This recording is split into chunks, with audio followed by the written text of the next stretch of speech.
Otherwise, the wives and kids are in serious trouble. But then, the Mayan natives are set to whisk these youngsters away to the doom, and Dabayo shouldn't see. Just when the lion was about to teleport away, Dabayo saw that same native again. It seems he never figured out how to escape, and now all the young. A few kids trailed but were too scared to approach, just watching from afar until by the big river. All the captives were shoved into the water, having to deal with the rapids while keeping tabs on each other, because if one person loses their footing, well, you get the idea. The current was so strong, the poor kids couldn't even slide down. All they could do was stand helplessly on the shore. They could hear their parents' voices fading away, thinking to themselves, "Mom, good luck, I hope you guys grow up big and strong." The parents had no choice but to hope for divine intervention, praying for their kids to grow up safe and sound, believing that one day a new tribe will rise in the forest. But even if they dodge the river, their situation still stinks. Just when they thought the water was the biggest problem, Black Nose Ring came rushing in, took a swig of water, then jabbed the spear at the captive's wound. Dabayo couldn't stand to see his people suffering, so he went to help at surprise. Black Nose Ring turned around and knocked him flat. Seeing the captive doing nothing, Black Nose Ring turned his fury on Dabayo. Tough luck for Dabayo, he bit the bullet and struggled to stand. But oopsie. He stumbled right up to the edge of a cliff. What a bargain that was. Thankfully, the one in front grabbed a tree root, or else that would have been a nasty fall. Talk about a roller coaster moment. Watching 5 people about to tumble, Black Nose Ring didn't help. Instead, he stopped his buddy from intervening. What a spectator. With Dabayo's painful expression in view, Black Nose Ring laughed with glee, almost getting a kick out of it. And still, he couldn't let go of his grudge against Dabayo. This was an opportunity he couldn't pass up. After some dramatic efforts, they finally made it back up, thinking they had dodged a bullet. But shocker. Black Nose Ring showed up, cut the captive's ropes, and pushed him down. That's just a bit much, don't you? He wanted to see Dabayo lose his mind, but instead saw furious glare. Black Nose Ring felt like a popped balloon, so embarrassing. Just then, the chief showed up and spotted Black Nose Ring lagging behind. What a scene this was. If you want to find a girlfriend too, you might want to try hand in hand. Take control of your dating choices. High education, high quality, what a catch. He came over to check things out, only to find one captive missing. Surprise, surprise.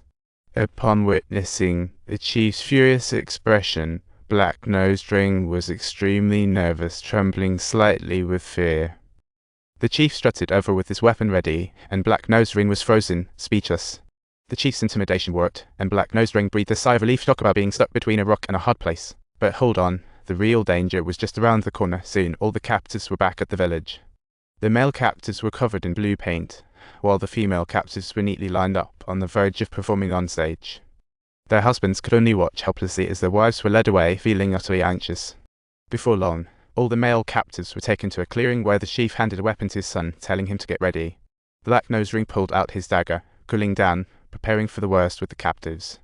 To his utter astonishment, not only was he unharmed, but the ropes binding him were also cut loose.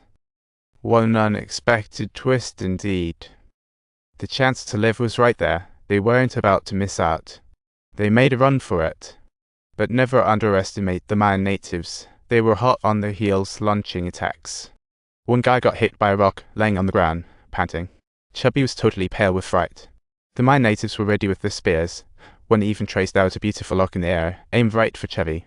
With the cornfields right there, Chubby somehow mustered the strength to drag his injured self forward. But standing in his way was the chief's son, ready to deliver a final blow. To make a successful escape, he learned from the last group and slithered like a snake, and it worked. The Mayan natives threw everything at him but couldn't hit him. It was ridiculous. One indigenous marksman even casually aimed at the sky and fired an arrow. What a move. Suddenly, the chief got interested, jumped in, and shot an arrow that hit the target. It was almost curtains for him.